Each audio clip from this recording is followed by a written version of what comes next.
All right, so I'm going to open this up with just a point of view. I knew before I met Michelle, I wanted a woman who didn't need me. I didn't want a needy woman. I was married once previously, and the interesting thing about about being married previously, it gives you a reference point.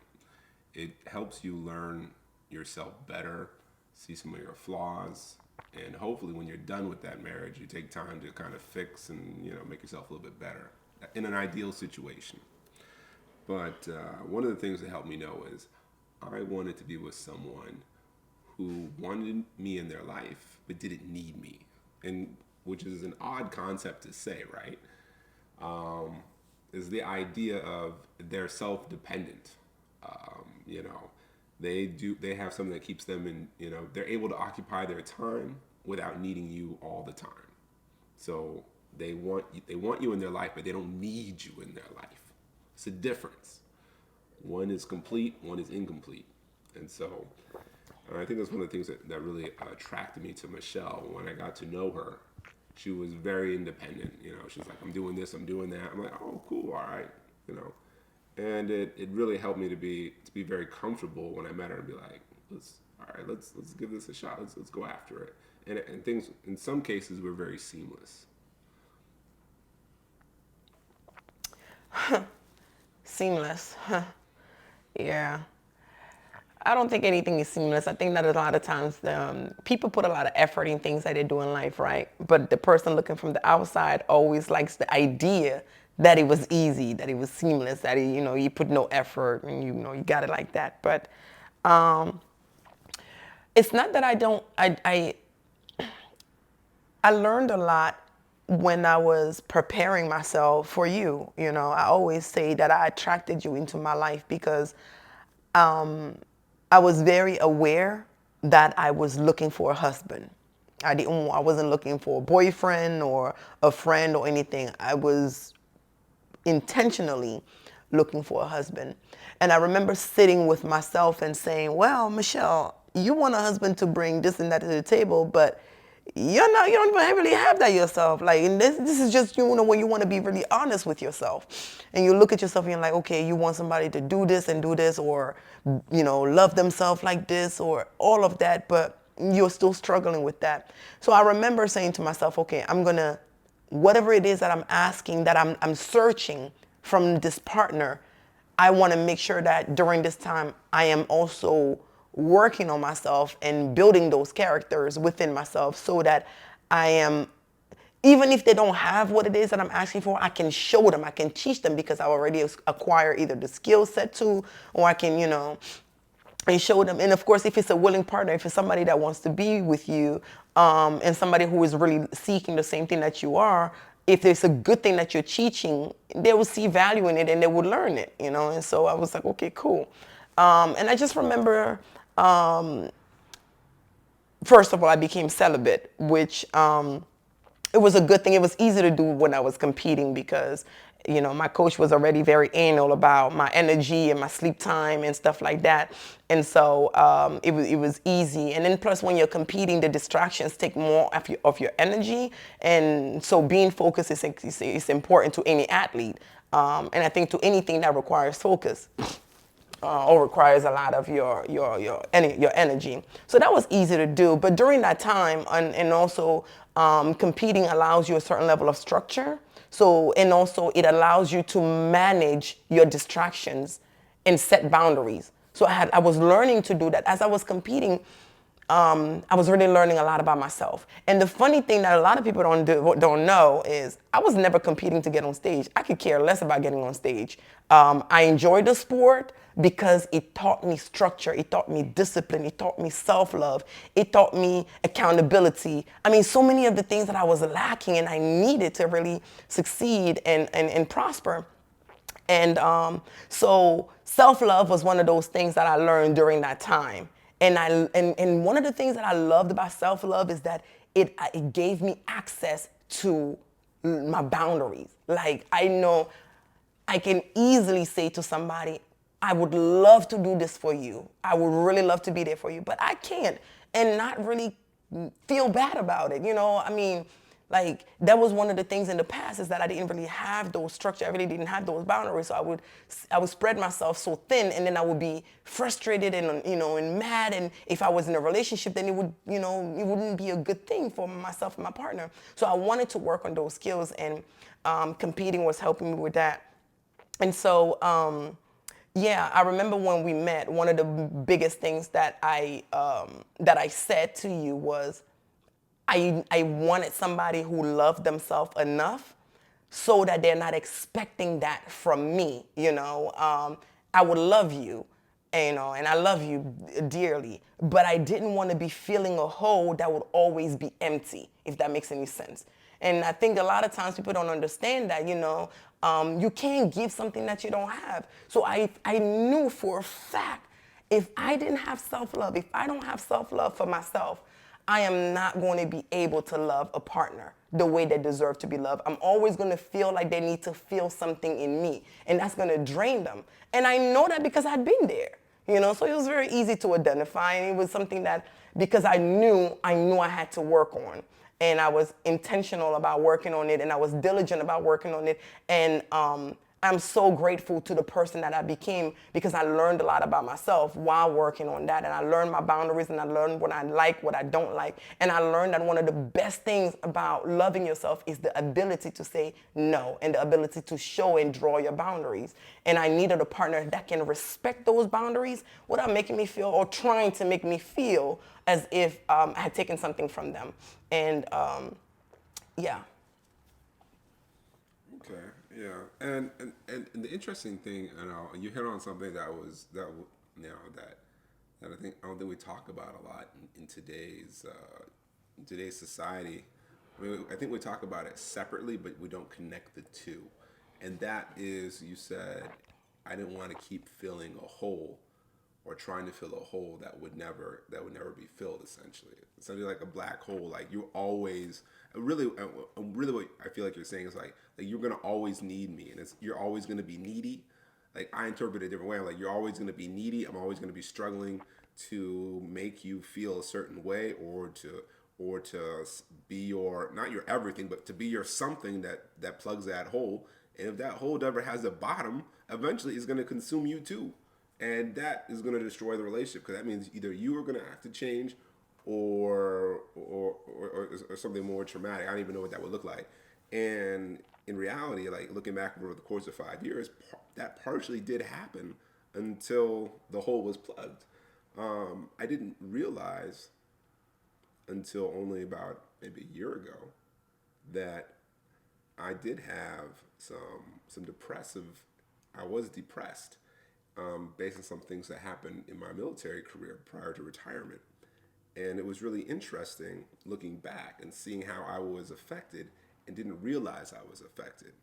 But the thing about that is, I noticed it. There were some behaviors that I was trying to always put two and two together and make sure that we were connecting the right way, and that it wasn't like you weren't faking it and I wasn't faking it, and we weren't just like stretching ourselves. But you were so willing to learn. You were so open and like, okay, well, teach me, tell me, I really love you, I really want to be with you. And I'm like, nah, bro, you don't love me, not yet. We could get there though.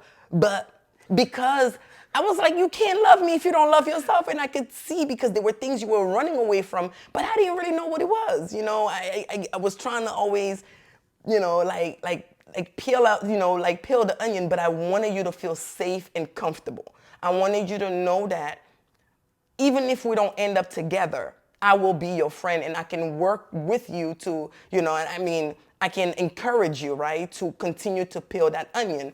But I was also, because I really enjoyed your company and I loved who you were, I was hoping that, I wouldn't deter you, that my push for you to really seek out help and really figure out what that trauma did to you, that wouldn't drive you away, because that's what happens to a lot of people. I knew that there was a lot more underneath the surface. You had already done some work, and it showed. You had already started to do some work. And I think the idea is that because you had started to do some work and you had been doing that, I think for about 2 years, you felt ready. and like, okay, I know what I'm offering. I did all of this work, but I was noticing that there were still a lot of other things that you hadn't really taken into consideration. The difference between you and a lot of maybe people that I've tried to date in the past, or what I've come in, I've come in contact with, is that they run away when it's like, hey, there was still work to be done. You were there. You were consistent.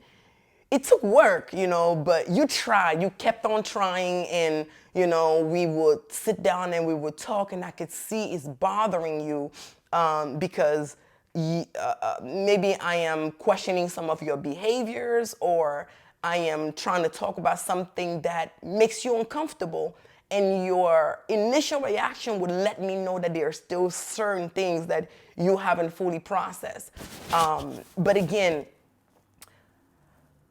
I feel, and from the conversations that I've had with women my age, in their mid to late 30s, is that I ain't got time for that, like they gotta come perfect. But I just needed somebody that understands why it's so important for them to love themselves, why my fears or my the things that I'm stressing are important for a healthy relationship. And you were willing, and because you were willing, it gave me a lot more confidence, a lot more energy, a lot more commitment, in the I would say relationship. it gave you hope that like we would get there. 110%. Lord, you fed me with hope because you tried. I You like. showed up every day, Well, man. we gotta put a pause there because you just hit me with a lot, and not that we haven't discussed it before, but for the sake of the audience, it's like, so imagine now I'm a retired U.S. Army officer, and with that comes over. It took me 7 years to get to become an officer, and then I was in that role, active duty, for 3.5 years. So my entire military career was like, I think, around 8 years or so. So we have over 8 years of a mentality of semi got a little bit of a superiority complex. Plus, I'm used to being a supervisor, a boss, telling people what to do.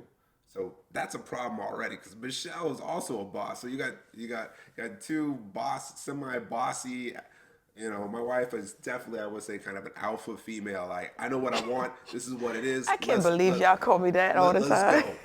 go. Let's go. Let's call it what it is. Let's be honest. And I so, got I gotta get work done. That's what I yeah, call yeah. it. And the reason why I love her is because she could see through my bullshit.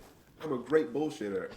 The military, you surprising amount of level of BS goes on, and you got to be able to both see it and talk it. Otherwise, you get rolled over. Like, no, like, oh boy. So, and then you put on the race on top of that, and my confused background. I say confused background because people didn't know what to do with me. My last name's Takaz. I'm mixed. I'm a mixed origin, but you hear me on the phone. I sound white as can be, or Caucasian as can be, whatever is politically correct these days. And then they see me in person, they be like, "You a brother?" But I'm a brother who didn't know I was a brother. It took me a while, and my wife had to educate me on what it meant to be a black man in America. So essentially, I'm a white man in a black man's body and I've been operating and slowly learning. And then when I got with Michelle, it was like an accelerated course, you know. And so I was under the false illusion that I was good enough where I was, and I didn't need to change. And I was stubborn, and I was willful, and it took time. It took conversations, and I'm argumentative in a way that I like to have a conversation or argument or a debate. I like to debate things that rationally sometimes you'd be like, why are you having a conversation about this? This should be a very simple conversation. And I'd be like, no, let's get down to the particulars. Let's articulate. You gotta be very specific when you speak to me about certain things. And my goodness, when I look back, I just shake my head and I'm like, this woman loved me so much that she could love me through it. And she would tell me now, she's like, Rocky, I saw your potential. I saw the man who you could be if you could get past your own self. Your ego had the best of you, and I was Oh like, man. Lord, this man keeps edging you out. Like, he doesn't even see it. And that was the problem. Like, I only realized I had an ego problem in the past, what would you say, year and a Yeah, half years? yeah, about a year and a half. And so, you had picked up on it a little bit because I know prior to us getting married, we went into counseling, and so they had hit up hit on some of those points. And but I don't think that they had actually used the word, for sake of maybe making you not making you feel bad. I don't know, I mean, but because I have a, and the funny thing is between us, between our relationship, that you wouldn't know unless you get to know us both, or you're what I would say, a good friend of ours, like the type that when you come over to our house, we sit and we talk. We might call for counseling or just say, hey, what up? I'm weird in a way, I think, because I feel like there's a lost art of conversation in America. I'm European. Michelle is Cameroonian. So we come from backgrounds that are a lot of talking, a lot of you're loud German. noises. Well, I'm German, so German You're American, German American, German Cameroonian American, if you American. will, yeah, Cameroon American. And so I come from a family that's a lot like we're almost like Italians. We're loud, we're argumentative, but we all love each other. But we will debate, we will get into it. But when it's over, hey, hugging kisses is all good. And so, that is not necessarily the best concoction for a happy, conducive relationship from the outset. When it came to resolving different points of view. I think I only noticed that in the relationship when I was like, okay, what is the goal? Because I always, everything I do, I'm trying to figure out what is the end goal. Like, what is the end point? How do I get there as efficiently as possible and as best as possible? I don't like doing anything twice, so I like to do it well. And if I can manage the time that I'm doing that, I'll do that, and then that's it. But I recognize sometimes when we would get into, if I point something out or you point something out, and I'm like, okay, cool. And then we just talk, and I'm like, why are we still talking? What is the point? What are you trying to say? What are you trying to teach me? Because I learned that when you really want somebody to grow, it's all about what are you trying to teach them. And that's the only thing that really matters. It's not, oh, you did this, then you did it, and then pointing and you get lost into that. And I think when we first met, I told you that I don't like the tick for tack.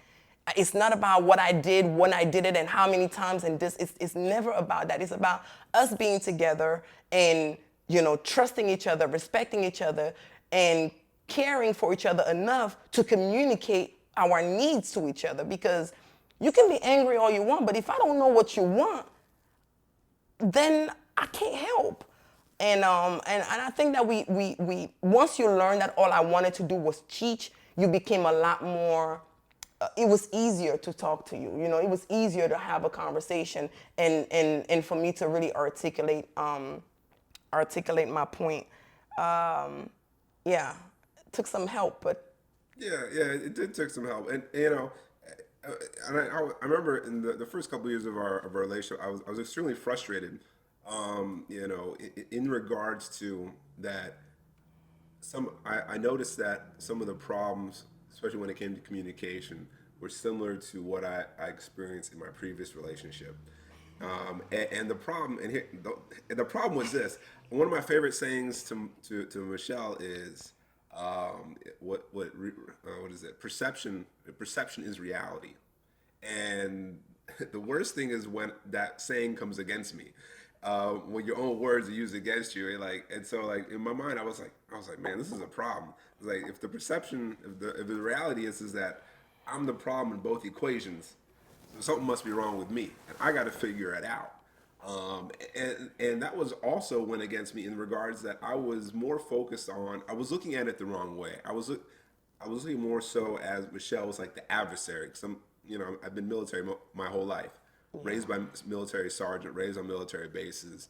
Did ROTC in high school and even junior high, JROTC. So my mindset is skewed a certain way, and I like to put things in definites. Either you're for me or against me. And I didn't really realize that till did some counseling, and we really had other sources help me with that. So, and once I started to shift my point of view on that, that's really when a lot of the changes started happening rapidly. Like changes still happen, but if you're making a change for someone else and you're not viewing it as like there's an actual problem with you, but you're trying to like appease or make that person happy, like I'm only doing this because it makes them happy, or keeps certain tensions from happening, that will only take you so far and transform you because it doesn't become a part of you. It's more like a bunch of rules. And I was trying to come up with an SOP, which is the standard operating procedure of how to be in a relationship and keep this woman happy, which in hindsight is ridiculous. But that's the way my mind works. It likes to put everything into a plan. I want a plan, I want a system. I want to know, all right, if this doesn't work, all right, try this. And I would like plan out a conversation, and then I would be very litigious in my discourse with my wife or my fiance or girlfriend at that time and be like, well, this is, so I would go in there with a battle plan. And I just look at him and I would smile because I used to be like, yo, I am not your enemy. I remember that's how we start our conversation. It's almost like waving the white flag, like, remember you love me.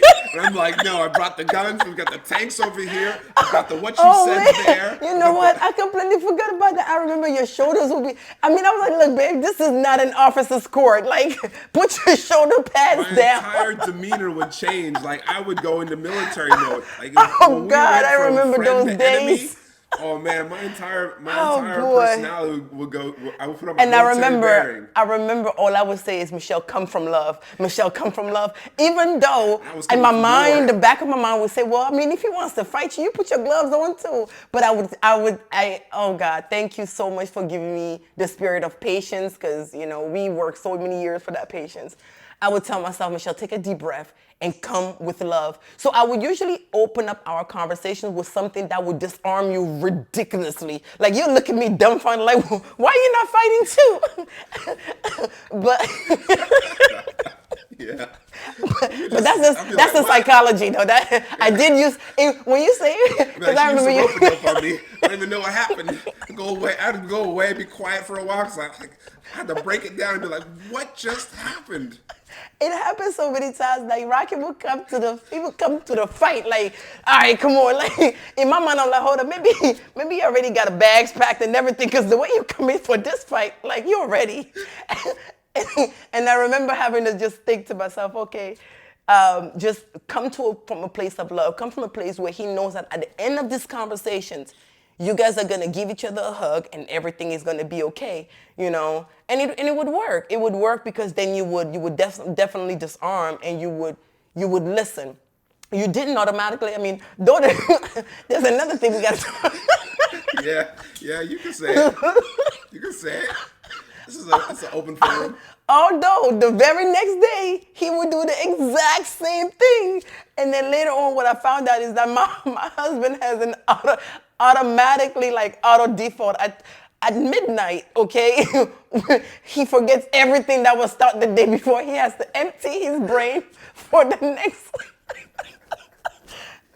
Okay, hold on. Let me compose myself. I would just do a full blank, and I'd be like, "What?" He would literally forget everything that was told to him any day prior, so that he can,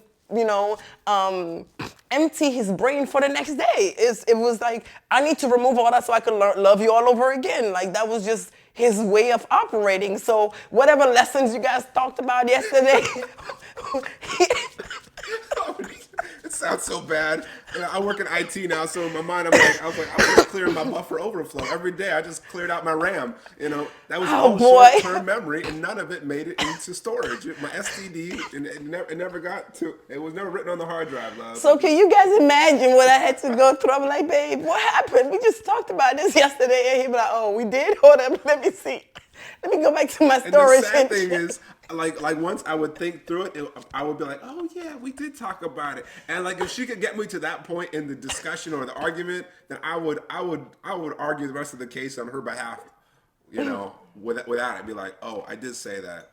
Oh yeah, I'm so sorry, but she's like, we just talked about this. Like she was dumbfounded. Like what? I had to think. I knew he loved me. I love him back, and he was working on a lot of the things that he needed to work on. He had already acknowledged that he had some of the lingering effect of, I guess maybe his discharge from the military that he was really processing and he was working through.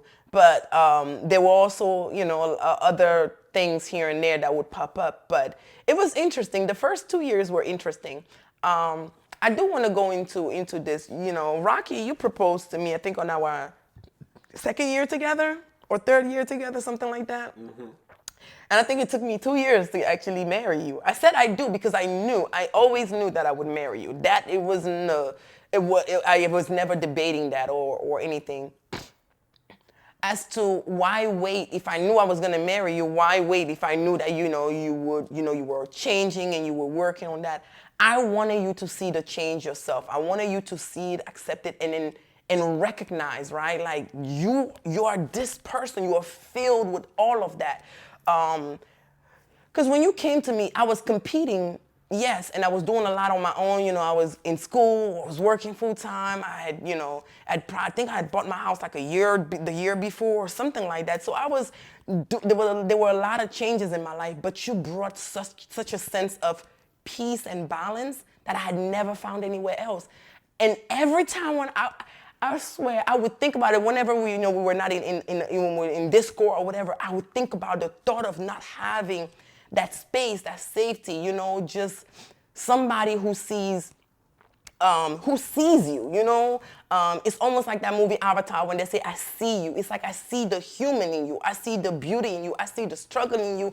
I see I see all of that, and all of it is just beautiful. You are my beautiful mess. And I felt that with you. And I was like, I cannot lose this. I don't care. We're going to have to work it, But I also knew that. You got to do like you got to be committed. Michelle was very adamant about it. She was like, "Look, man," she's like, "I'm with you. I ain't going nowhere, but your ass needs to do the work."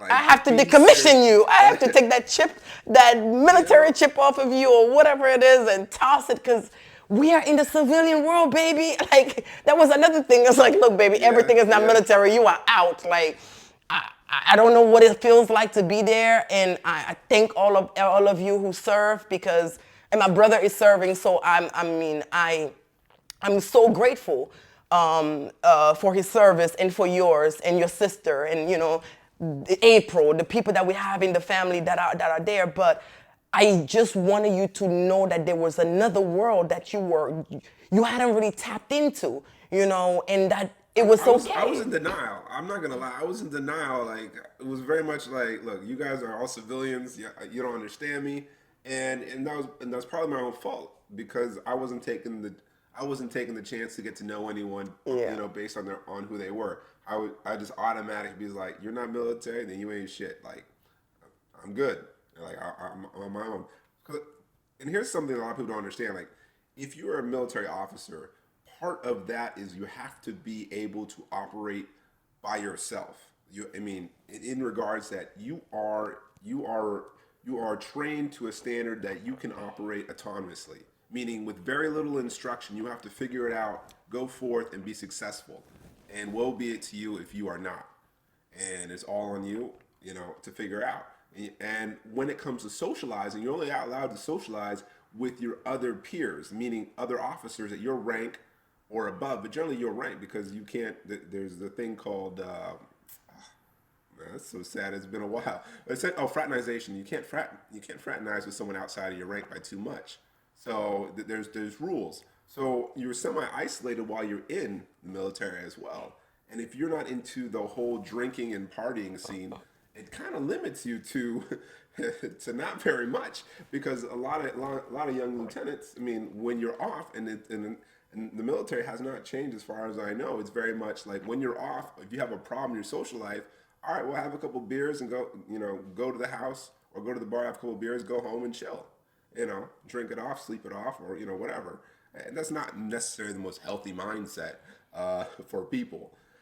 So yeah, and so that was very much my problem. I was still very much in that mindset, and I hadn't really got to the point where I was like, I need a big base of friends. And being with Michelle, I slowly kind of I opened up to it. Let me say, I'm better than what I was, because I was very kind of closed off and very fine with being by myself, and self-entertaining is what I call it. I'm like, I can entertain myself. I'm good. And Michelle's like, no, life is a lot more than this. She's like, I am where I am because of the friendships that I have garnered, I've grown, I've cultivated along the way. And you need them to be happy, and to live a more fulfilled life, I would say. To live a more fulfilled life. I strongly believe that one of the biggest tenets in life is your social your social network, or whatever the case is. I remember being a hospice nurse, and actually, this is when I knew that I was like, I'm going to find me a husband. I worked in hospice for 3 years, and a lot of black men die alone. And I mean, we'll probably get into that later, but then you find out, while you're there that, oh, they were married to somebody, and maybe they got older, and maybe she lost her figure or whatever. Then they went for a younger girl, and now they got sick, they got diagnosed with terminal illness or whatever the case is, and then the young girl up and left, and now they're just there, And there are so many stories like this. It's crazy, but not only that, there was just the idea of being there, not having someone, not having, experienced love, not having really been vulnerable, not having, done so many of those things. And I wanted that. And I recognized then that I wanted to take the time to work on me and to put it out in the universe and to attract my person. And another thing, one of the other reasons why I strongly believe that it is not up to your partner to fill you up with love is because that's what God is for. That is too big of a job for any human. Like, I really think that sometimes we are requiring so much of humans without really recognizing that we are human. We may be formed in his essence, and stuff, but there are still certain things that we as human, until you work on those things, until you really work on yourself to attain that level of enlightenment, there are going to be some behaviors, that you have. And even when you do attain that level of enlightenment, I know I don't have it, so I'm still working to be the best version of myself. But I don't think you ever reach that. I think there is always something that you can do to improve and to work on. And so we are in this life to consistently work on ourselves, and hopefully you find a partner or a mate that understands the same thing and that's willing to do that with you as you discover self and discover your new self as you evolve. You do that with love for one another and also with compassion. That's what I believe. So I wanted somebody that can feel compassion towards me despite whatever, just because I'm a human. And I wanted somebody who gave me the ability to do the same for them. And I think that that's what we are creating. And we've definitely grown so much closer together. There was something that you said earlier, I'm not sure if it was here, but we technically didn't start dating until maybe like after our engagement. Yeah. During the time that we met, I think that it was a lot of busy work and a lot of... Yeah, I mean, we realized, when we started looking at our relationship, we started looking at dating and, almost like when we started kind of analyzing like, all right, well, do we really take the time to get to know each other? Like in the conventional, like we went on a date and, I wooed her and we really did, and excuse the phrasing, we really did things ass backwards, as they say in the military. And like it didn't, when you look at our story, you're like, say what?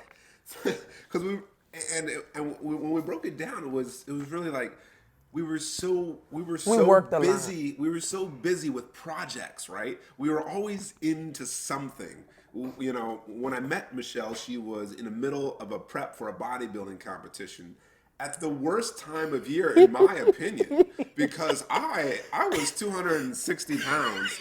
I was a round plump tomato, and I enjoy eating food, yo. I'm German. I like my carbs. And here I'm going into the holiday season, which is the best time to eat, pastries. And this woman is like, no, I eat fish. What? And I eat vegetables. And that's it. The first time I saw Michelle's breakfast, it was a bowl of oatmeal with a quarter, get this, a quarter, not a full cup of oatmeal, dry quarter cup of oatmeal with water. No milk, no soy. And she had the audacity to put salt and flax seeds in this thing and call it breakfast. That, in my world, that was a travesty. I remember I ate it on the toast. It was the best. She had eaten it on dry toast? A travesty Oh upon my travesty. goodness, This my woman goodness. committed so many food taboos, and I would have I written. follow a plan. Oh My my coach good. gave me a plan. My job as an athlete was to follow that plan to the T. Okay, and And I was just looking at her like, you Terminator, you machine, you. I was like, that's not even a I snack in remember, my book. That's a remember, morsel. I remember the first time you asked me if you could make my breakfast for me, and I, and I said yes. And you asked me what it was, and I said my meal plan is right there. And you made a quarter cup, and then you put it in the microwave, and then it came out. It was so small. You were like, I think I messed up your You're like, you breakfast. survive And off of this? and I was like, no, this is perfect. And I remember your face. That's all. I wish I had taken the picture. You looked at me like, Like what? do we need to take out your coach? Like, do we need to do something to him? Oh man, I I mean, think you hated him for like the first month because you thought he was punishing me. You thought it was like something wrong, like like I didn't have to kill myself like this. But anyways, going back to the thought, the fact is that we were so busy when we first met. I was doing the competition. I was in school as well, in studying for my nurse practitioner, and I think after that I went back into another competition. yeah. Yeah, like right after that, there were some things that we were maybe doing and stuff, and then I was like, okay, cool, it's time for another competition, and yeah, and then after that, there were family, there was so many things going on also with the family that kind of took away our not ability, right, but just took the focus away from just like me, and it was like, okay, let's pour into the family. There was a need there, but the good thing is that we did everything together, so we felt like we were always kind of on a date because we'll go grocery shopping together, we'll meal prep, whatever that was. What that is only because I was competing, so my food had no salt, and this man was traumatized. Okay. I was like, what is this? Because I'm a big taste person. I like things that taste good. You know, if it's not good, not soul food because I wasn't raised on soul food. I still don't look. I'm like, I still haven't really. And my body. And the funny thing is, my body can't process certain foods. You But know. I think that to get back to the point, the fact is we didn't really date when we first met. We went out. It's not that we didn't date. We went out. We hung out with friends, but we didn't really take a lot of times like one on one. We talked when we were together, either when we were in the bedroom, like, hey, what do you like and stuff like that, or when we had our downtime. But we didn't really build that history of like going to this event and going to traveling, Going for and walks in the park. going for walks in the park and stuff Going like to that. the It was amusement either park. it was working out. We definitely went to the gym. I had to get my workout in, and I think We took in a couple movies. yeah, we did.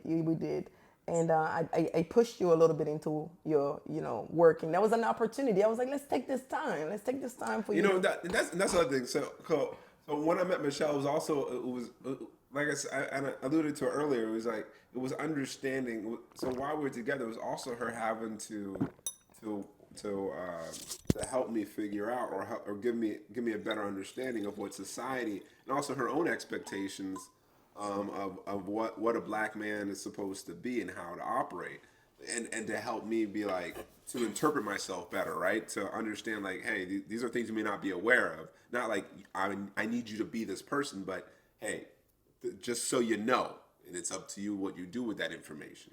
And and with that being stated, like one of the things was, all right, you got to get out of your shell, you got to go to the gym, and sometimes I fought her on certain things, but also how do you carry yourself and certain things you need to know, and how to dress, how to compose. It was a whole It was thing. no how to dress. Well, you gave up on that one. That one didn't work. I was like, wait, whatever it was. Remember the movie Big Daddy with the kid where it was almost like, it was like, what do you want to wear today? That's what you want to. Well, that's fine with me as long as you're good with it. It was cool. boy. Like it wasn't all that, but I was a stickler for food because if it's in the house, then I may be tempted. Though I already had a big discipline and a good discipline on not eating certain things because it made my body just feel like I can feel the inflammation. Like if I eat something that is outside of my my diet, or especially if it's not something clean, right? If it's processed or hydrogenated oil, or all of those like fake butters, or even some dairy, I my body would be inflamed right away. So it was no need for me to have that. I have headaches, and I'd have headaches, and I won't be able to and I wouldn't be able to perform the next day. And I didn't like that. I like the way my body operated very well, and I always told you, you are more than free to do what you want and to eat what you want. But I wanted to. I just wanted to educate you. I think that I've always had this thing of empowering everybody that I run into about, and educate them about nutrition, because I also learned it, and I saw how it changed my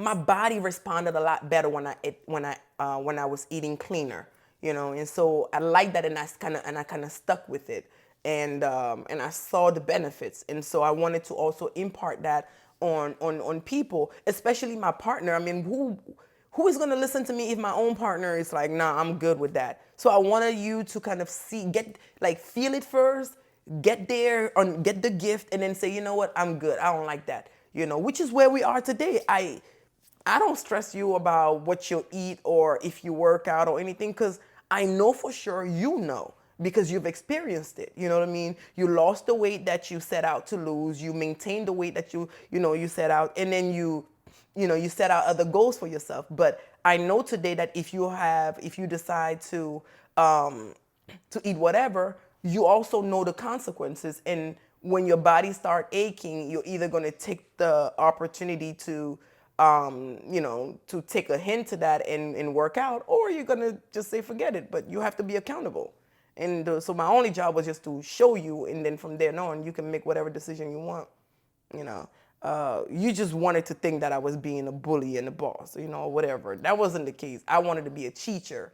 I wanted to be a good coach. Well, no, I didn't want to be anybody's coach. I've always I wanted to be a teacher. You want to be a good spouse. You want to be a good partner. Yeah. And you always came to the point like, how can I love you less than I love myself? And if you and I are going to be together, then I love you enough to make sure that you know where what's good and what's bad, and you Yeah. need to know. And once you really understand it, then make your own choice. And I think when you're talking about, being black and stuff like that, I just wanted to introduce you to some cool ass black people that I knew. Like right here, like they're in our community. They are everywhere. Like just get to know them, and you'll see for yourself. That's all I did, And I mean, you had told me about your background, being you were raised in Washington State, and you really didn't have that community, and also being in the military, you didn't really have that community.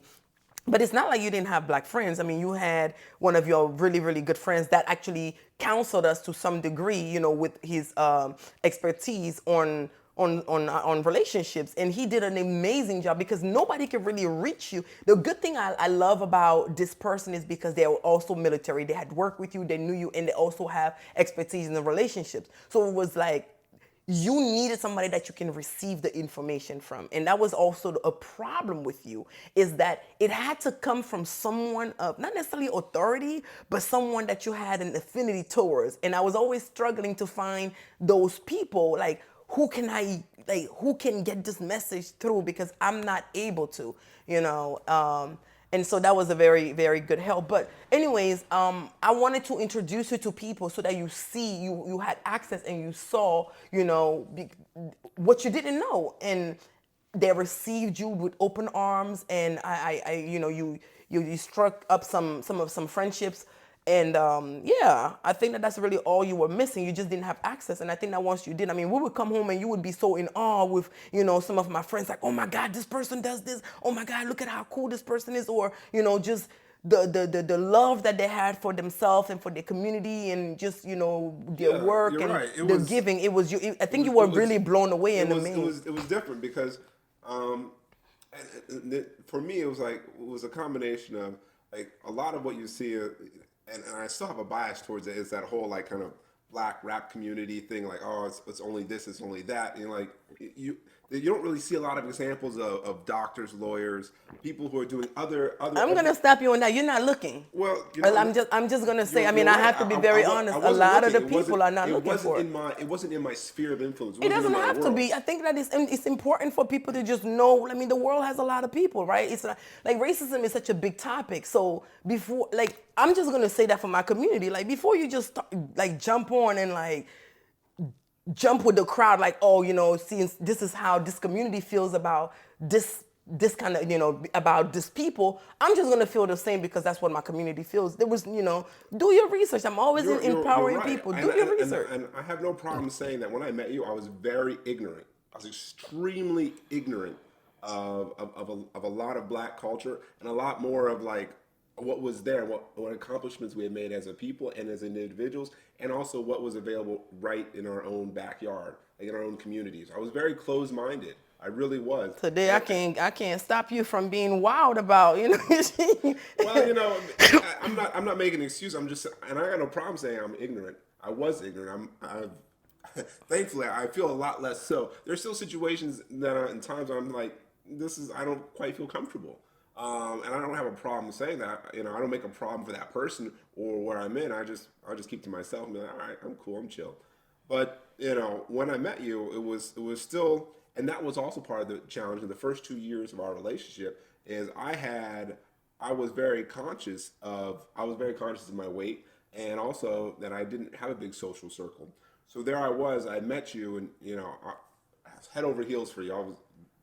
I was crazy about you, you and still are. I still am, yeah. But I'm also not. I'm also a lot more confident. So here I am, this guy, and you know how you meet couples and you look at them and you're like they don't quite match. And in this case, in my mind, I told myself, like I didn't quite match because you were doing what you're doing your bodybuilding competitions.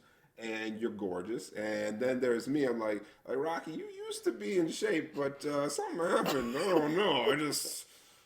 I mean, you're still in shape, Rock, but round is not the right shape. And that was the problem. And I was aware of it. And then I met her friends, and all her friends are these beautiful, well put. I was like, and then I was like the only oddity really in the group. So I couldn't help but feel. I was like, you need to get to the gym, homie. And so for the first couple of years, that's how I felt. And and I was more, I was very selfish, I guess, or very, what's the right word? I was very in my own headspace. I was very self-absorbed, I guess, when it came to that. And it wasn't that her group of friends made me feel that way.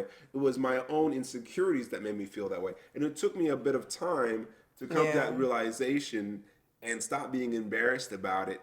I remember going And out was a and problem. and it was a problem because I remember that nothing would fit in my closet, and I wouldn't want to go out. I didn't want to go out with her on to essentially what I was like. Well, we go. You wanted to do a lot. I'm sorry. You wanted to do a lot. You were comfortable doing a lot of one-on-one dates, like going to the movies, place where it's hidden, place where it's dark, going to eat in the dark restaurant. It wasn't so much dark. I just want to Not be around dark, all but your friends yeah, well. who in my mind I was like, these are gorgeous, beautiful people, and then there's me. I just felt very odd, and it's so and Michelle was like, babe, like you can still own the room as a big dude, but you got to be confident in you because if you and one of her Yeah, favorite I remember sayings that's is what I like said. is and still to this day is you can't give what you don't have. And hurt people, along with you have to love yourself first before you can give love to other people. And she's like, so if you got a self esteem problem, then that's a you problem. And I think And that's it's when I not a told problem with the you. friends. It's not a problem with me, and no one could fix that but you. And I had never been with a woman who held me responsible to be full to take your own shit, your own baggage, and own it. Like you can't blame your mom, you can't blame the military, you can't blame anybody else but yourself. And it was humbling to be with someone who said, look, you have to understand you are where you are because of the decisions and the choices that you made. End of story. And until you can get to the place where you understand that there's no one else to blame and that you are the direct influence of the circumstances that you currently are in, only that's when you can make the changes to change. And she was like, until you get uncomfortable enough with the situation, you're not going to change. So I'm still going to love you. I'm going to hope that you're going to change, and And that's what it was. To me, that was a very brutal form of love because I had a very romanticized point of view, overly That is the point of romanticized. this, and that is the point of this, is that sometimes love, It's not enough. It's not enough. no, or it You need doesn't more. present itself the way that you are expecting it, right? Like I True, loved you. true. Like I felt actually like when I sat there, I was like, Michelle, are you gonna just sit there and just like lie to this man? Or Please lie like to me. No, most of us would be like, no, please lie to me. and No, it's I like want that's the what you lie. wanted. No, And I was like, yo, I can't. there's comfort in the lie. Let's be honest. There's comfort in the lie. Like, it's comfortable to be like, oh, babe, it's 260 pounds. I still love you. Sexy. You a And sexy I man. did. You know? That's the thing. What I didn't like is it was the behavior. It was how you were down, and that brought me down. And I It was was like the like, self-loathing of yourself that she was against. She was like, look, if you truly loved yourself, who you are and where you are with your body the way it is, then that's great. Then we ain't got a problem. But the problem was I didn't love myself in the current state because in my mind I was like, look, you know you can do better, and I was self-loathing, and instead of doing anything about it, I just made excuses and would eat my and feelings blame me. and blame her when she would be like, let's go to the gym. Uh, He or be like, would, let's go out. Be like, my pants don't fit. So you're gonna throw a fit because your pants don't fit because you made the decision, and and you you're would, gonna take yeah. it out on me. Like, I'm fine with you going out, with us going out, and your pants not fitting or whatever. But that's your personal choice. So don't be mad at me about that. And I would feel some kind of way about that, and that would cause an issue. And a lot of times we have little arguments before we end up going out, and it would kind of ruin the entire evening because we would go out and smile, but there's nothing worse than going out with your partner and it's a fake going out. Like you guys, and we've all been there. You be in a little argument, and as soon as you get there, like, hey, how you doing? It's great to see you. But let's But be honest, we had a rule. We don't go to bed angry. So we would talk it out. The problem is that I like to communicate. Like I don't want to be upset. I want to be able to hug you, hold you, touch you, and be around you. My problem was that every time we would have because you were still in that mood of trying to really change, so you would be defensive first when I bring up the conversation, and I would have to sweet talk you into, I would have to get you in the mood of accepting the conversation, and then we would have it. So I had to find love in places, y'all. Like I love this man so much. I was on my knees praying, God, give it to me. Like, he is worth it. And I remember when I'd be like, all right, God, I'm done. He'd be like, all right, man, you're going to be some misery. You're going to be.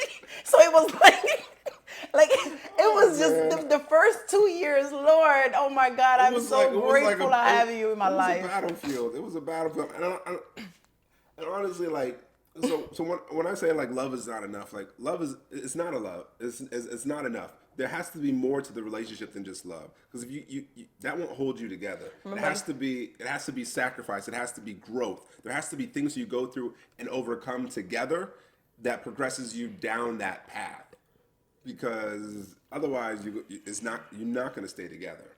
It's just not, it's not enough. Love don't, and this is what Michelle be like, love don't pay the bills. I'd be like, yes it will. I was hoping you wouldn't say that. You would say love don't pay the bills, and and that's very disruptive. Oh my goodness. Look, this I was in did none of used the to movies say I that. watched. I did used to say that because he was so adamant. He was, cause I mean, I know he loves me. It wasn't the question, but Rocky was just like, look, I'm gonna love you. I'm gonna love your way out of whatever bills you got. Oh, that's a whole other Oh conversation. Lord, yeah, that's another conversation because Oh we man.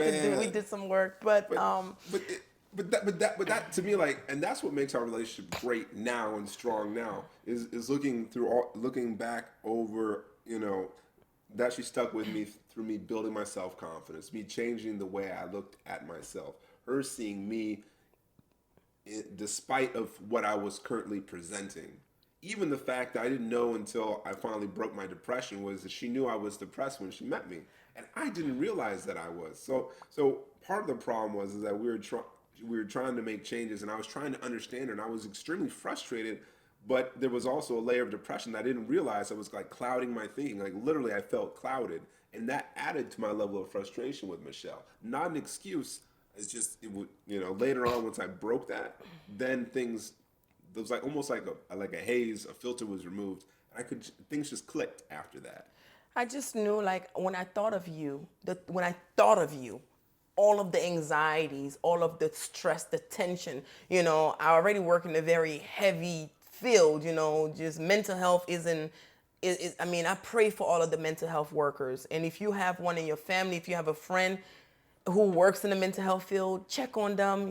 Like it's a tough field because you spend your entire day hearing other people's demises and problems and issues, and sometimes you feel like you maybe sometimes even I feel defeated sometimes, and then I have to pray and remind myself that my job is to shed clarity and maybe help them change perspective and stuff, but it's not to necessarily fix anything. And that sometimes gives me a little bit of peace. But I think just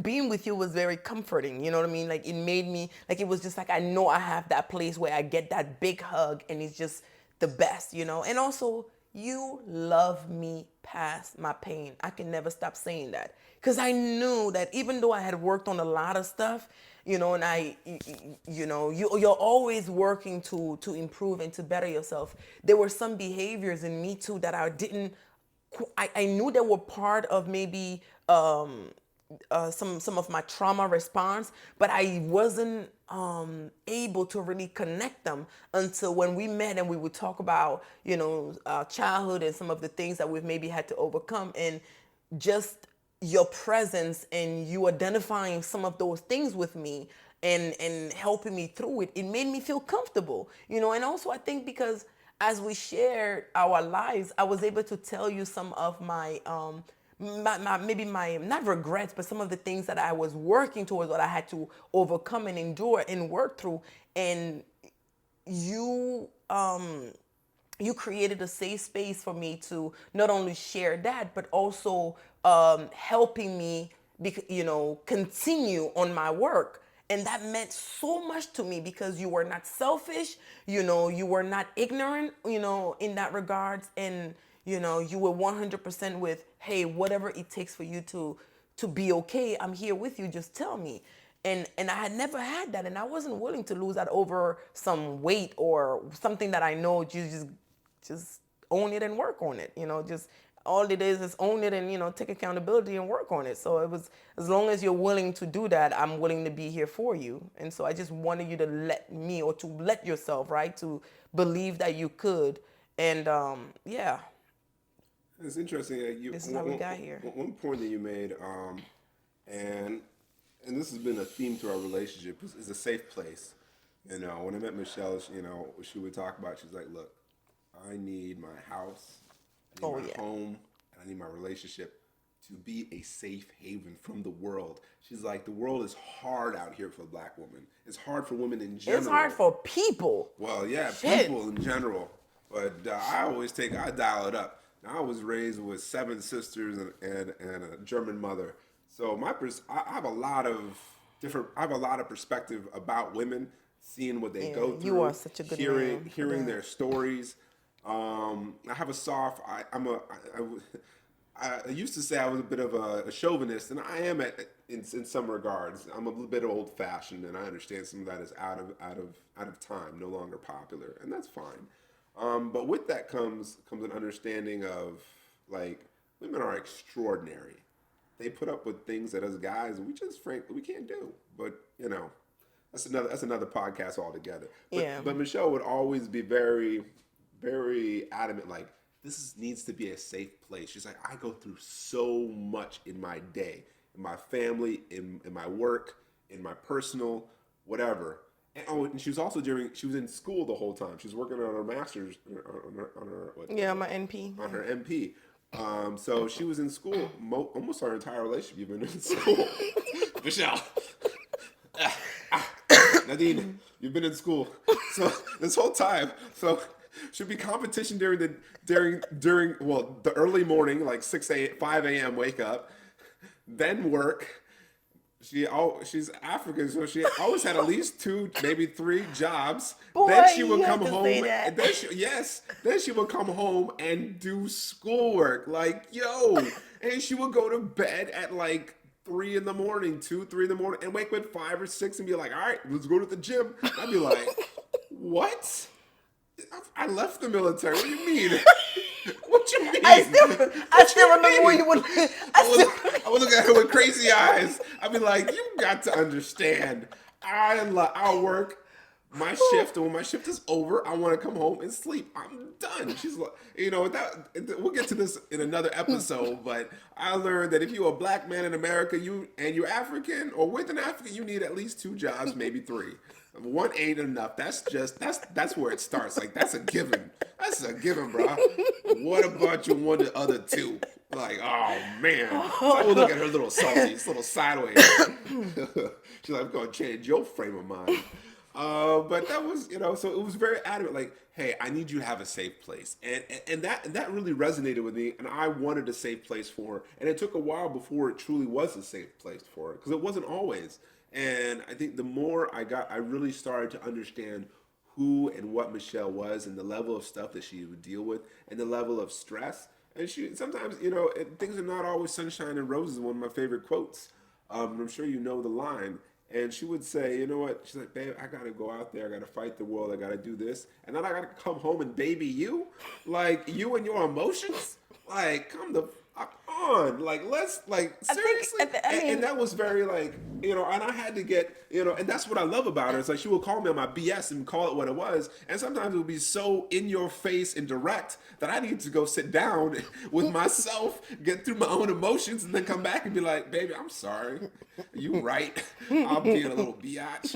And I'm sorry. I love you. What can I do for you? I already did it myself. Okay, then cool. I love you. you know? She's a strong woman, and I love her for that. And we would joke sometimes. She would say, "Man, she's like, I don't need you to." She's like, "You take care of me too good. Sometimes I forget what it means for me to take care of myself. You're making me a weaker person." yeah, yeah. I had to learn to I had to learn to accept that. And I'm so grateful for my sister for telling me. I remember my sister was came to me one day. She was like, Michelle, look, I'm gonna tell you one thing. You better let that man love you. And I was like, okay, all right. I think I have to understand that. And not only her, it was my sister, and I had a good friend of mine that reminded me that, Michelle, we African women have taken on some of our mothers and maybe our other grandmothers and aunts characteristics, where we are loud, we are yelling, and we push away love, that we have yearned for.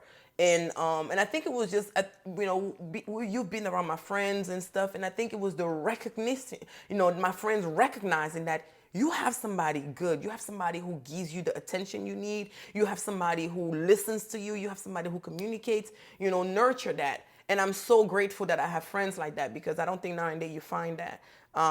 So I'm really grateful. But I also think that in hindsight, a lot of people didn't see some of the things that we were dealing with, and some of the challenges, right? And the Yeah, you're teachings right. and I stuff. mean, So and it was frustrating, and that's another reason why we're starting this is a lot of things happen behind closed doors as they should, but I think a lot of people don't realize like it's a double edged sword essentially, because if it comes behind closed doors, if you're very much like we're going to handle our issues in private, the problem is it also stays in private, and it creates like an artificial prison, if you will, because you can't tell your friends on the outside what's going on without making your partner look bad, because you're gonna work through that situation, through that hurdle. But if you tell them, they might forever look at that person with a tainted glass. And if you love your partner, you're like, I'm not gonna do that to you because I respect you. And that was kind of new to me, because in my world, if you got a problem, you want to talk to your friends about it, they're not going to judge you. They're going to be like, oh, I got my problems too. And you're going to talk about it and then come back. And we would sometimes get into a bit of a row over that, because I'd be like, why can't you just tell your friends, like, and talk about it and be cool? Like, and she would be like, nah, that's not how it works in this community. If you say something, it's out there forever. And whether or not you know it, it could stigmatize you. And I don't want people to think of you in that light. And I love her for that, because it forced me to look at conversations and interactions with other adults, working adults, professionals, in a different light. It took me a while to get there, to guard my tongue, to watch what I say, to be less emotional, and not to overshare, because I'm an oversharer. And I was slowly learned to be less of an overshare, more guarded. And I I, used to look at it that it was like that you were limiting me, like don't limit me, or don't, like muzzling me, like you're not letting me be who myself is. And yeah. I didn't understand for a while that what I was doing is I was making it unsafe for Michelle to be herself with me in her supposed safe place because she couldn't rely on me to keep my mouth shut because I was raised with seven sisters and I default to gossiping or just and I would talk about it with and forget my role. I think that's very important is knowing your role in the relationship, not like, in the kitchen or whatever, but knowing like it's more than just what you do and what you say. It's also the confidences that you keep and being able to keep that at all times and not forgetting yourself. And it took me a while because I hadn't practiced that. I mean, the only thing I want to add is that I never wanted to stop you, and I never want to stop you from talking. I wanted you to understand who are you talking to, you know what I mean, and what is the goal. Like, who is this person to you tomorrow? You know what I mean? And so, but for you, it was like if you had an emotion, and you had an audience, you just wanted to talk, and it was just certain things that I was like, yeah, I think we need to try to figure out who this person is and if this is the kind of person that we want to give this kind of information to and get advice from before we talk. And I love you. I have a lot of respect for you, and I just didn't want you to say things that will make you be portrayed as whatever, because I saw the kindness in you and I saw that you wanted to make the changes. Your behavior was just, it was out of ignorance. And my hope was that if I feed you the information or I put you in an environment where you have access to the information, does that now trickle down change? You know what I mean? Does that impart change on your part? And it did. And so if you had said to the people, because the thought was that, okay, well, Rocky runs away from responsibility and he doesn't want to be accountable and he's lazy. Man, I fought it the first 2 years. Accountability, me. I thought I was good where I was. But that was because you didn't know. You know what I mean? It wasn't. It really wasn't that. You're not a lazy person. You're extremely accountable, way beyond. And you are one of the most trustworthy person. I was like, can you make one mistake? Like just say a lie a little bit, like so I know you're really human. Please lie to me. Just you didn't need to tell me. No, that. not to me. Like just say a white lie to somebody, something. But don't ask me how I'm feeling. So I knew that from the very beginning that you were extremely honest. And I remember when I met you, it was like, you were working on your TS, and there were just certain things that you were living by a certain rule, and you still are. Like you are just this. You're amazing to me. You know what I mean? Like you come through, man. Look, I'm gonna tell y'all one thing I know for sure in this life, and I'm gonna speak in my African tongue because with my African, accent and stuff. Because this one is sweet. It's like that sweet stew. When you eat it. You want to lick your fingers. The one you put the spoons and the utensils aside because you're like, no, you want to eat it and lick your fingers.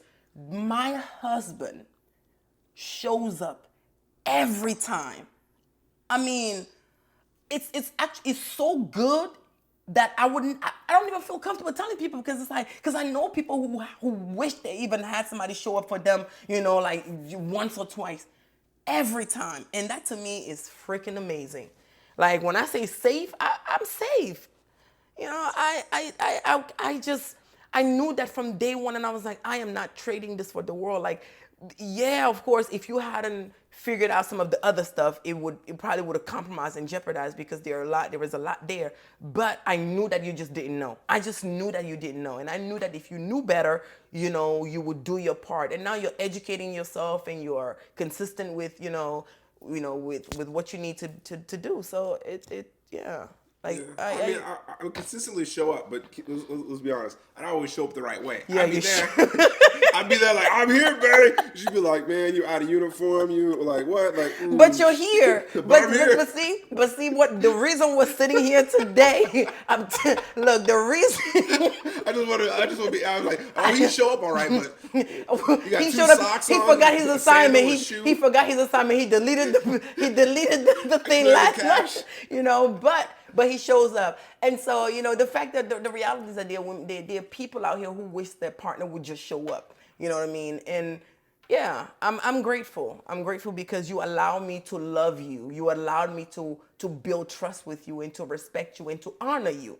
You know what I mean? Like, I remember I was in college when the song, I was at Howard when the song "Cater to You" came out. I swear, I think I listened to that song like my girlfriend had to be like, "Can you like just for 1 minute, let's listen to something else in your car," because I loved the. It wasn't an idea to me. It was something that I wanted to do. I wanted to be in a relationship and be in a marriage where I wake up and I'm like, baby, let me cater to you. What you want to do? I want to say something on this podcast, but I'm not gonna say like, can I do that for you? Like, do you want that? You know, and you just want to do that with a smile on your face. You know, I want to be in the kitchen like, you know, like how many more meals do you want? You know, like I wanted somebody who gave me that life, you know, and it's not like it's not somebody who I wasn't looking for somebody to love me, you know, more than I love myself. No, I wanted somebody who made me want to get up and cater to them. Made me want to get up and say, baby, what do you need? You know, I don't get to do that a lot because Rocky does it all. Like I mean, No, I'm just grateful, I don't but. shop. I don't shop for myself with clothes. Yeah, you don't, but you can't like you're usually the one anytime you who. let me, I'd be like, I can go shopping. I come back and she'd be like, what? Like, oh, good lord. Be like, I was really trying not to you laugh. thought that was, you thought that, oh, you thought that looked good, Baby, huh? no, no, don't. You're doing good. You know you're doing good. Here's the thing. All I had to do was find your brand, find something, and show you. And then I know now if I you got it. We're good. I We're love you, good boo. I there. appreciate I that. love you back. I love you back. But yeah, I mean, I get the chance to cater to you here and there when you let me, but for the most part, I'm more, if we had to do like a Q&A thing, like who is the person most likely to receive breakfast in bed? Michelle. Who is the person most likely to get driven? Michelle. Who is the like it is, you know, and I don't take it for granted. I honestly don't. And the one thing that I love about myself is that nobody has to do anything for you. And I think sometimes we forget that. We lose that.